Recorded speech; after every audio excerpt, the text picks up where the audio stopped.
아침에 소변을 보고 나서 거품이 유난히 많다고 느껴본 적 있으신가요? 그 작고 사소한 거품이 사실은 내 몸의 비명을 뜻할 수도 있습니다. 안녕하세요. 중년 건강 코치로 활동해온 이정남입니다. 30년 가까이 건강 상담을 하며 가장 안타까웠던 순간은 몸이 분명히 경고를 보냈는데 그걸 모르고 지나쳐버린 분들을 만났을 때였습니다. 오늘 영상에서는 신장이 보내는 경고 신호와 그에 대처하는 방법, 그리고 실제로 도움을 줄 수 있는 특별한 과일에 대해 알려드립니다. 작지만 강력한 한 조각의 실천이 여러분의 신장을 지킬 수 있습니다. 이야기가 도움이 되셨다면 구독과 좋아요 부탁드립니다. 댓글에 숫자 4를 남겨주시면 그 짧은 글자가 큰 힘이 됩니다. 1. 소변에 거품이 생기는 진짜 이유. 혹시 최근 소변을 볼 때 유난히 거품이 많이 생긴다고 느끼신 적 있으신가요? 서울에 사는 53세 이모 씨는 며칠 전부터 소변 위에 남는 거품이 이상하게도 사라지지 않는 걸 느꼈습니다. 처음엔 대수롭지 않게 넘겼지만 반복되다 보니 불안한 마음에 병원을 찾게 됐죠. 소변에 거품이 생기는 원인은 생각보다 다양합니다. 급하게 소변을 볼 경우 물줄기의 압력으로 일시적인 거품이 생기기도 하고 화장실 청소에 사용된 세제 찌꺼기가 남아있는 경우도 있습니다. 하지만 이런 거품은 금방 사라지죠. 문제는 거품이 유독 많고 오래 지속되며 자주 반복된다면 그 원인이 단백뇨일 수 있다는 점입니다. 단백뇨는 소변에 단백질이 섞여 나오는 상태인데요. 이는 우리 몸의 신장 기능에 이상이 생겼을 때 나타나는 중요한 경고 신호입니다. 신장은 혈액 속 노폐물을 걸러주는 필터 역할을 하는데 기능이 떨어지면 원래 걸러져야 할 단백질이 소변으로 빠져나가게 됩니다. 바로 이 단백질이 공기와 만나면서 거품을 만들어내는 거죠. 이처럼 단백뇨는 신장 질환의 초기 증상 중 하나로 결코 무시해서는 안 됩니다. 여러분은 혹시 소변에서 이런 변화를 느껴본 적 있으신가요? 그렇다면 단순한 일시적 증상이 아니라 내 몸이 보내는 중요한 신호일 수도 있다는 점 꼭 기억해 주세요. 2. 신장이 보내는 SOS 신호, 이렇게 나타납니다. 신장 문제는 초기에 특별한 통증이 없기 때문에 많은 분들이 지나치기 쉽습니다. 하지만 몸은 분명한 경고를 보내고 있습니다. 이를 제대로 알아차리는 것이 무엇보다 중요하죠. 신장이 제 역할을 못하면 우리 몸의 전반적인 균형이 무너집니다. 대표적인 증상으로는 얼굴이나 손발이 붓는 부종이 있습니다. 아침에 일어났을 때 눈두덩이 붓거나 양말 자국이 쉽게 남는다면 의심해 볼 필요가 있습니다. 또한 소변의 양이 줄거나 색이 탁해지고 냄새가 심해지는 변화도 주의 깊게 살펴봐야 합니다. 심하면 허리 통증이나 메스꺼움, 식욕 부진까지 이어지기도 하죠. 55세 주부 박 여사님은 소변에 거품이 생기고 발등이 붓기 시작하면서 병원을 찾았습니다. 정밀 검사를 통해 초기 신장염 진단을 받았고 다행히도 빠르게 생활 습관을 바꾸며 회복할 수 있었습니다. 이처럼 신장은 조용히 망가지기 때문에 신호를 잘 읽고 빠르게 대응하는 것이 핵심입니다. 혹시 여러분의 몸도 지금 이런 SOS 신호를 보내고 있지는 않나요? 3. 방치하면 큰일 납니다. 신장 손상의 초기 증상. 신장은 침묵의 장기라고 불릴 만큼 증상이 잘 드러나지 않는 장기입니다. 그래서 더 위험합니다. 특히 중장년층의 경우 혈압이나 당뇨와 같은 만성질환과 맞물리면서 신장 기능 저하가 서서히 진행되기 쉽습니다.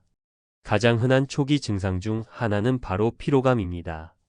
잠을 자도 개운하지 않고 늘 축 처진 기분이 들죠.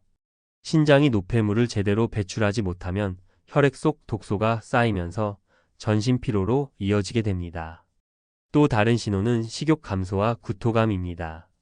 속이 울렁거리고 밥맛이 떨어지는 현상, 간혹 입에서 소변 냄새 같은 비린내가 나는 경우도 있습니다. 이처럼 신장 기능 저하는 생각보다 몸 전체에 영향을 끼칩니다.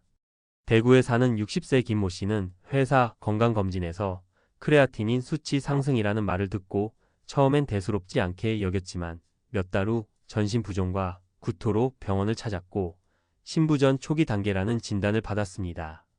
우리 몸이 보내는 미세한 변화를 가볍게 넘기지 마세요. 신장은 한번 손상되면 회복이 어렵기 때문에 초기 관리가 가장 중요합니다. 4. 의사가 추천한 이 과일, 신장 회복에 왜 좋을까요? 신장 건강에 특히 좋은 과일이 있다는 사실 알고 계셨나요? 바로 블루베리입니다. 미국 국립신장재단 NKF에서도 블루베리를 신장 건강을 위한 대표 식품으로 꼽고 있습니다.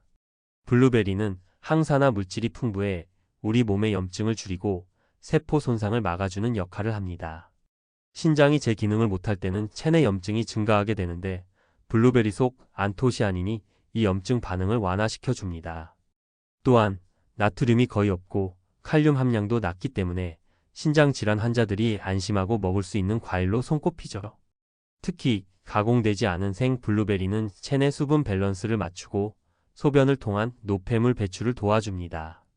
62세 이모 씨는 정기검진에서 신장 수치 경고를 받은 뒤 의사 권유로 매일 아침 블루베리를 한 줌씩 챙겨 먹기 시작했습니다.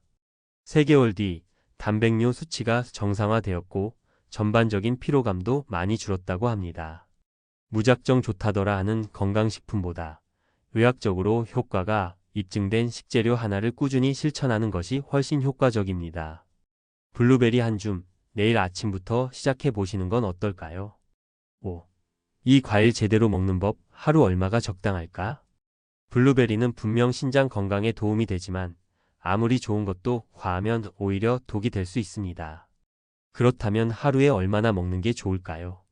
전문가들이 권장하는 섭취량은 하루 약 8만 100지, 즉 한 줌 정도입니다. 이 정도 양이면 충분히 항산화 효과를 누릴 수 있고 신장에 무리가 가지 않으면서도 영양을 보충할 수 있는 수준이죠. 가장 좋은 방법은 생 블루베리를 아침 공복에 물과 함께 먹는 것입니다.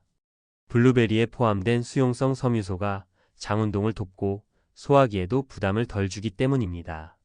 다만 시중에 판매되는 냉동 블루베리나 블루베리 주스는 당분이나 보존제가 들어있을 수 있으니 주의가 필요합니다.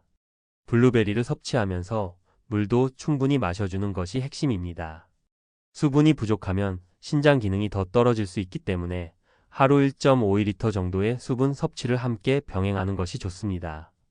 경기도에 거주하는 58세 주부 강 여사님은 블루베리와 함께 하루 2컵의 따뜻한 물을 챙기는 습관을 들인 뒤 손발 붓기가 눈에 띄게 줄어들었다고 이야기합니다. 이처럼 작은 실천이 큰 변화를 만듭니다. 블루베리 알고 먹으면 훨씬 더 효과적이라는 사실 기억해 주세요. 신장은 우리 몸속에서 가장 조용하지만 중요한 일을 하는 기관입니다. 하루하루 쌓이는 피로, 가벼운 부종, 소변의 작은 변화.